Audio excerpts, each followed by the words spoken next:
ಚಾಮರಾಜನಗರ ಜಿಲ್ಲೆ ಹನ್ನೂರಿನ ಕೆಂಪಯ್ಯನಹಟ್ಟಿ ಗ್ರಾಮದ ಜನ ಕುಡಿಯೋ ನೀರಿಗಾಗಿ ಪರಿತಪಿಸ್ತಾ ಇದ್ರು. ವಿದ್ಯಾರ್ಥಿ ವರ್ಣಿಕಾ ಸಿಎಂ ಸಿದ್ದರಾಮಯ್ಯನವರಿಗೆ ಪತ್ರ ಬರೆದು ಸಹಾಯ ಮಾಡಿ ಅಂತ ಮನವಿಯನ್ನ ಮಾಡಿದ್ರು. ಈ ಕುರಿತು ಟಿವಿ9ನಲ್ಲಿ ವರದಿ ಪ್ರಸಾರ ಆದ 2 ಗಂಟೆಯಲ್ಲಿ ಜಿಲ್ಲಾ ಪಂಚಾಯಿತಿ ಸಿಇಒ ಆ ಹಳ್ಳಿಗೆ ಭೇಟಿ ಕೊಟ್ಟು ಸಹಾಯದ ಭರವಸೆ ಕೊಟ್ಟಿದ್ದಾರೆ.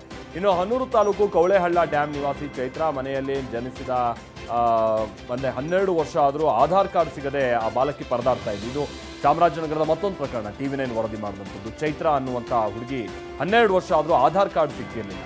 ಈ ಬಗ್ಗೆಯೂ ಕೂಡ ಟಿವಿ9ನಲ್ಲಿ ಸುದ್ದಿ ಪ್ರಸಾರ ಆಗಿತ್ತು. ಅಧಿಕಾರಿಗಳು ಬಾಲಕಿಯನ್ನ ಕೊಳ್ಳೇಗಾಲ ಅಂಚೆ ಕಚೇರಿಗೆ ಕರೆತಂದು ತಾವೇ ಆಧಾರ್ ಕಾರ್ಡ್ಗೆ ನೋಂದಣಿಯನ್ನು ಮಾಡಿಸಿದ್ದಾರೆ.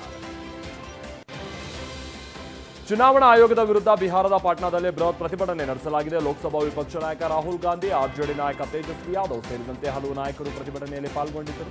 ಬಿಹಾರ ವಿಧಾನಸಭಾ ಚುನಾವಣೆ ಹಿನ್ನೆಲೆಯಲ್ಲಿ ಮತದಾರರ ಪಟ್ಟಿ ಪರಿಷ್ಕರಣೆಗೆ ಚುನಾವಣಾ ಆಯೋಗ ಮುಂದಾಗಿರುವುದನ್ನು ಖಂಡಿಸಿ ಪ್ರತಿಭಟನೆಯನ್ನ ನಡೆಸಲಾಗಿದೆ.